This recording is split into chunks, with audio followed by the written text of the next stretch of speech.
Full Moon sale காலை 9 மணியிலிருந்து இரவு 12 மணி வரை ஜூலை 29 ஒரு நாள் மட்டும். மத்திய கல்வி அமைச்சர் பதவியிலிருந்து விலகி இருக்கிறார், ராஜினாமா செய்திருக்கிறார் தர்மேந்திர பிரதான். இப்போ ஆப்வியஸாக எழக்கூடிய கேள்வி, அடுத்த புதிய கல்வி அமைச்சர் யார் அப்படிங்கிற ஒரு கேள்விதான். கல்வித்துறைக்கு புதிய அமைச்சர் இன்றே அறிவிக்கப்படுவார் அப்படிங்கிற ஒரு தகவல் வெளியாகி இருக்கிறது அப்படிங்கிறத நம்ம பார்க்குறோம். பிரதான் ராஜினாமாவை அடுத்து அடுத்த கல்வி அமைச்சர் யார் அப்படிங்கிற ஒரு கேள்வி எழுந்திருக்கக்கூடிய சூழலில் அடுத்த கல்வி அமைச்சர் யார் அப்படிங்கிற அறிவிப்பு இன்றைய தினமே வெளிவரும் அப்படிங்கிற ஒரு எதிர்பார்ப்பு இருக்குது.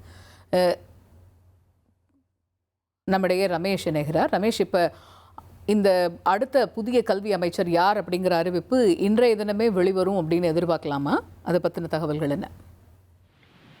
இல்லை, யார் கல்வி அமைச்சர் என்றால் புதிய அமைச்சரை நியமிக்க வேண்டும். அப்படி ஒரு அமைச்சர் ராஜினாமா செய்துவிட்டால் அவருக்கு பதிலாக புதிய அமைச்சரை நியமித்தே ஆக வேண்டும் என்ற கட்டாயம் அல்ல. அவர் வகித்த துறைகளை வேறு ஒரு அமைச்சருக்கு ஒதுக்கி குடியரசுத் தலைவர் அறிவிப்பு வெளியிடுவார். தற்போது அமைச்சராக இருந்த தர்மேந்திர பிரதான் தன்னுடைய அமைச்சர் பதவியை ராஜினாமா செய்திருக்கக்கூடிய சூழ்நிலையில் அவர் வகித்து வந்த அந்த துறைகள் வேறு ஒரு அமைச்சருக்கு ஒதுக்கப்படுவதற்கான வாய்ப்புகள் தான் அதிகம்.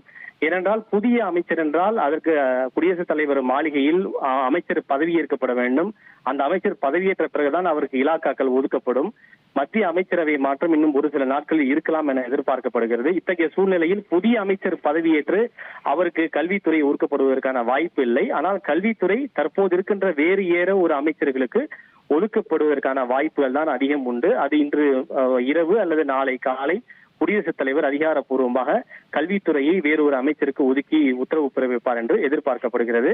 அநேகமாக மத்திய அமைச்சராக இருக்கக்கூடிய அஸ்வினி வைஷ்ணவ் போன்றவருக்கு அந்த கல்வித்துறை ஒதுக்கப்படுவதற்கான தற்காலிகமாக ஒதுக்கப்படுவதற்கான வாய்ப்பு இருப்பதாகவே பார்க்கப்படுகிறது. ரமேஷ், அதே போல் இப்போ நாளை தினம் நம்ம பார்க்குறோன்னா நாளை மாலை பேரணிக்கும் அழைப்பு விடுத்திருந்தாங்க காக்ரோச் ஜனதா பார்ட்டிங்கிறத பார்க்குறோம். இப்போ இந்த நிலையில் இப்போ இந்த ராஜினாமாவும் பிரதான் செஞ்சிருக்கிறார் அப்படிங்கிறதுனால அந்த பேரணி திட்டமிட்டபடி நடக்குமா?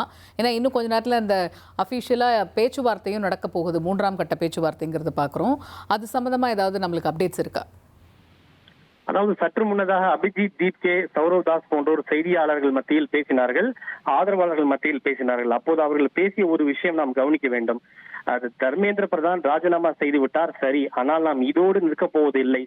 Don't mess with the cockroaches, கரப்பான் பூச்சிகளோடு ஒருபோதும் மோத வேண்டாம். இது ஒரு முடிவல்ல, ஒரு தொடக்கம் என்று தெரிவித்திருக்கிறார்கள். We won't stop here, நாம் இதோடு நிறுத்த போவதில்லை என்றும் அவர்கள் குறிப்பிட்டிருக்கிறார்கள். எனவே அவர்கள் பேசியதெல்லாம் வைத்து பார்க்கும் போது இந்த போராட்டம் முடிவுக்கு வருமா அல்லது வேறு ஒரு வடிவம் பெறுமா என்ற ஒரு கேள்வி எழுந்திருக்கிறது. 3 ஆண்டுகளுக்கு முன்பு வேளாண் சட்டங்களுக்கு எதிர்ப்பு தெரிவித்து விவசாயிகள் ஓராண்டு காலம் போராட்டம் நடத்துவது நமக்கு நினைவு இருக்கும். அவர்கள் இந்த 3 வேளாண் சட்டங்களை திரும்ப பெற வேண்டும் என்று கூறிதான் போராட்டத்தில் ஈடுபட்டார்கள். அதனைத் தொடர்ந்து அந்த 3 சட்டங்களும் திரும்ப பெறுவதாக பிரதமர் மோடி அறிவித்த பின்னரும் விவசாயிகளுடைய போராட்டம் முடிவுக்கு வரவில்லை. அதாவது MSPக்கு எழுத்துப்பூர்வ சட்டப்பூர்வ உத்தரவாதம் வழங்க வேண்டும் என்று கோரி மேலும் 3 அல்லது 4 மாதங்களுக்கு விவசாயிகள் அந்த போராட்டத்தை தொடர்ந்தார்கள். எனவே அதை போன்று தற்போது நடைபெற போகிறதா அல்லது அவர்கள் வாக்குறுதி அளித்தது போல போராட்டத்தை முடிக்கப் போகிறார்களா என்ற ஒரு கேள்வி எழுந்திருக்கிறது. ஏனென்றால் அவர்கள் தற்போது புதிதாக மற்றொரு கோரிக்கையை முன்வைத்திருக்கிறார்கள். தங்கள் மீது தாக்குதல் நடத்திய காவல்துறை மீதும் நடவடிக்கை எடுக்க வேண்டும் என்ற ஒரு கோரிக்கையை வைத்திருக்கிறார்கள். அந்த காவல்துறை அதிகாரிகளுடைய பெயர்களை குறிப்பிட்டு அந்த அதிகாரி ACP-னுடைய பெயர்களை குறிப்பிட்டு அவர்களின் மீதும் நடவடிக்கை எடுக்க வேண்டும் என்று குறிப்பிட்டிருக்கிறார்கள். இதற்கு முன்பு அந்த கோரிக்கையை அவர்கள் வைக்கவில்லை. காவல்துறை தாக்குதலில் மாணவர்களை பொறுத்தவரை அவங்க மீது செய்யப்பட்டுள்ள வழக்குகளை திரும்ப பெற வேண்டும் என்றுதான் கோரிக்கை வைத்தார்களே தவிர காவல்துறை நடத்திய தாக்குதலில் சம்பந்தப்பட்ட காவலர்களையும் தண்டிக்க வேண்டும் என்ற கோரிக்கை இதற்கு முன்பு அவர்கள் வைக்கவில்லை. ஆனால் தற்போது அந்த கோரிக்கையை அவர்கள் முன்வைத்திருக்கிறார். இவற்றை வைத்து பார்க்கின்ற போது இந்த போராட்டம் இன்னும் சில நாட்களுக்கு தொடருமா என்ற ஒரு கேள்வி எழுந்திருக்கிறது. ஃபுல் மூன் சேல் காலை 9 மணியிலிருந்து இரவு 12 மணி வரை ஜூலை 29 ஒரு நாள் மட்டும்.